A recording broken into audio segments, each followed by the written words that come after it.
Hello everyone. The title of my paper that I'm going to present is The Capital Flow in India, Expansionary or Contractionary. So just let me share my screen. I have a very small presentation that I'm going to share with all of you. Uh, yeah.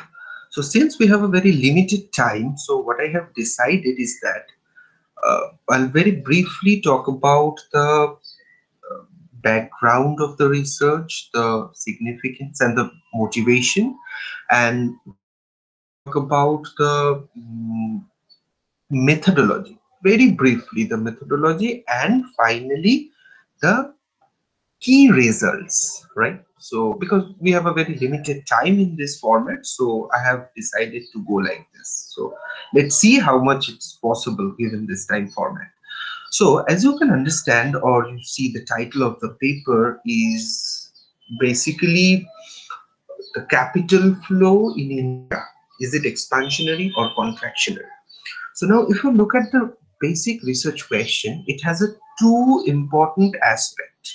Number one, it talks about the relation. It talks about the relation between capital flow and growth in India. Number one. Number two, it emphasizes its effect, a paradoxical result. It can be expansionary, it can be contractionary. So, there are two important aspects. One, this nexus between capital flow and growth in India, and second, its paradoxical result. So, now the obvious question is that why we are thinking about this paradoxical result, right? So, this growth effect of capital flow, whether it's expansionary or contractionary, we can analyze this from two alternative perspectives. One from the theoretical perspective, another from the empirical perspective.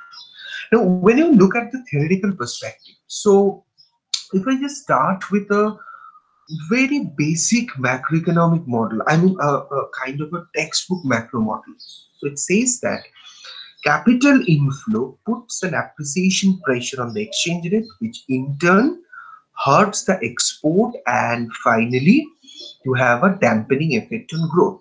So, right. On the other hand, we know that capital, I mean the developing countries, so they suffer from a saving investment gap, right? So the capital inflow helps to mitigate the saving investment gap of the developing countries. Second, it helps to liquidate the stock market. Third, it fuels the credit boom. It allows for technology transfer. So all these things taken together can actually stimulate the growth. So in one hand, theoretically, we find some argument which says capital inflow uh, can dampen the growth.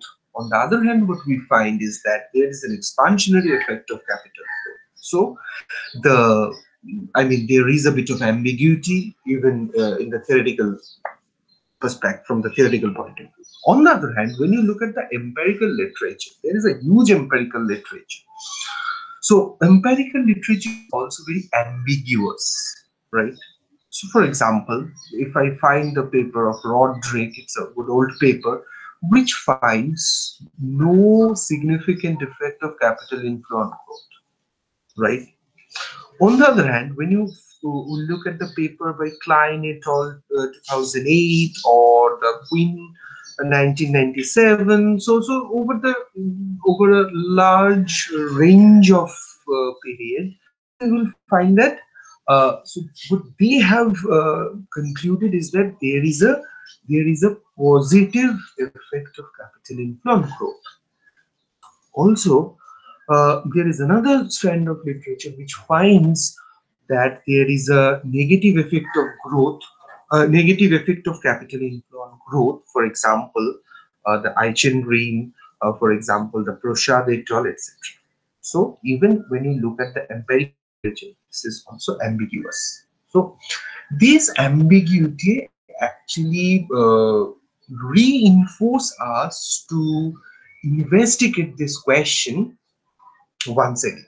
Now, As I was saying that, this research question has two important aspects. One is a very basic aspect which says that there is a important nexus between capital inflow and growth. Now, why this is so? Now, why this nexus has become important for India? So just look at this graph, because what I have decided is just to show you this graph, because that will motivate our discussion a lot. So in the first graph that is on the left panel, what you find is that the annual average net inflow in India in rupee billion, and I have taken this data from the RBI, and which clearly indicates that the capital inflow in India has accelerated rapidly from 2000 onwards.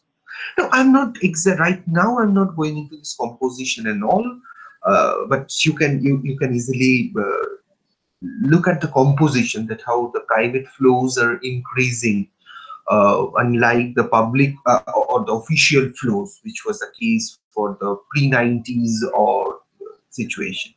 And on the other hand, when you look at the right hand side panel, this is basically the annual average growth of GDP at market price on constant local currency, which has been taken from World Bank. And again, what we find is that the growth has increased. On an average, the growth has increased over the decade, right?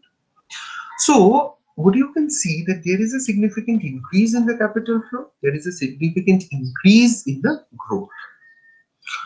So, finally, now we come to the very specific question that we want to address here.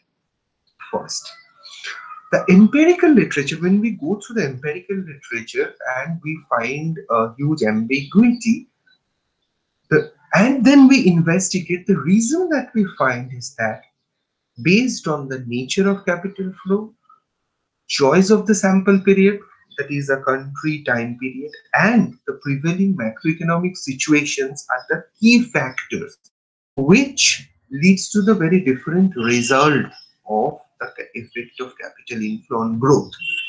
And hence here what we do, we try to investigate the question of effect of capital inflow on growth at a disaggregated level. Now here the disaggregation comes from two alternative perspectives. First, in terms of disaggregated capital flow. So in India, you know that, so obviously the disaggregated capital flow, the significance, I mean, why we are taking this? Because different flows have very different nature, and also the propagation mechanism is very different for different. So we should not go for the aggregative way. So here we consider FDI, FPI, commercial borrowing, short-term credit, banking capital, and NRI deposit.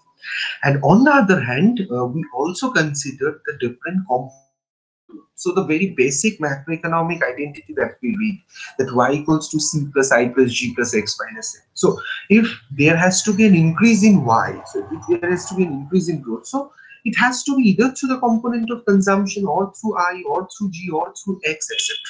Right? So we also want to investigate this channel. And finally, we also look at the absorption capacity of the economy, and here we take a large range of proxy, for example, the financial debt, macroeconomic volatility, stock market situation, and many others, right? So I'm not going into that. And here, so we have initially we construct a small theoretical model from which we actually draws the conclusion, and then finally we want to verify that conclusion through the empirical estimation. And here, since we have a very limited time, so I'll just conclude by saying that here the strategy that we adopt mainly is a threshold regression model proposed by Hansen, which is a kind of a non-linear model, and where the threshold is selected endogenously. And also to avoid the endogeneity between capital flow and growth, we go by the instrumental variable estimation. So finally, what we find is that when we look at the aggregative notion, so we don't find any direct effect of capital flow on growth. But when we look at the absorption capacity, we find that uh, there is no unique conclusion. You cannot say that, okay, capital flow always leads to rise in growth. No, it depends on the appropriate economic condition. And second, when you look at the disaggregated level, see, here I have just mentioned one example that FDI leads to growth, FPI also leads to growth, but they uh, they operate through two different channels. FDI operates through investment channel, while FPI operates through consumption channel. For FDI to be expansionary, we need an improved financial depth of the system. On the other hand, for FPI to be expansionary, we need a more liquid stock market situation. So, with that, since we have a very limited time, I'm concluding my presentation. Thank you, everyone.